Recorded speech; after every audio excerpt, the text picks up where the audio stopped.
Follow ചെയ്യാത്ത ആളെല്ലാം പെട്ടെന്ന് follow ചെയ്തോ. ഡെയിലി ഐഫോണിൻ്റെ, ഐപാഡ്, മാക്ബുക്കിൻ്റെ എല്ലാം പ്രൈസ് അപ്ഡേഷനായിട്ട് നമ്മൾ ഓരോ വീഡിയോ ഡെയിലി ചെയ്യുന്നതായിരിക്കും.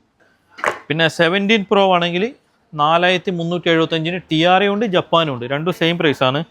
പിന്നെ അതിൻ്റെ 512 ആണെങ്കിൽ 4875. പിന്നെ ബ്ലൂനും സിൽവറിനും പ്രൈസ് കുറച്ച് കൂടുതലാണ്. പിന്നെ 17 വെറും 17 നിങ്ങൾക്ക് കിട്ടും 2750. പിന്നെ 512GB ആണെങ്കിൽ 3600. പിന്നെ ഐഫോൺ 17 എയർ ഉണ്ട്. 17 എയർ നിങ്ങൾക്ക് കിട്ടും 3175. പിന്നെ 16 ഉണ്ട്. 16 വരുന്നത് 120GB 2450. പിന്നെ വരുന്നത് ഐഫോൺ 15 256 ഉണ്ട് 2500. പിന്നെ 128GB ഉണ്ട് 2150. നമ്മളെ ഷോപ്പിൻ്റെ ലൊക്കേഷൻ വരുന്നത് ബർദുബയിൽ അസ്റ്റോറി ഹോട്ടലിൻ്റെ നേരെ സൈഡിൽ ഐക്കെയർ ക്ലിനിക് ഉണ്ട്. ആ ഐക്കെയർ ക്ലിനിക്കിൻ്റെ നേരെ ഓപ്പോസിറ്റായിട്ട് സാംസങ് സിറ്റി ചോയ്സ് ഉണ്ടാവും. അപ്പം താഴെ നമ്മൾ നമ്പർ കൊടുക്കുന്നുണ്ട്. ആർക്കെങ്കിലും ഡെലിവറി വേണമെന്നുണ്ടെങ്കിൽ നമ്മൾ കൊറിയറും ചെയ്യുന്നുണ്ട്. കൊറിയർ നിങ്ങൾക്ക് ഇന്ന് ഓർഡർ ചെയ്താൽ നാളെ കൊറിയർ കിട്ടും. അപ്പോൾ ആവശ്യക്കാരുണ്ടെങ്കിൽ മെസ്സേജ് അയച്ചോ.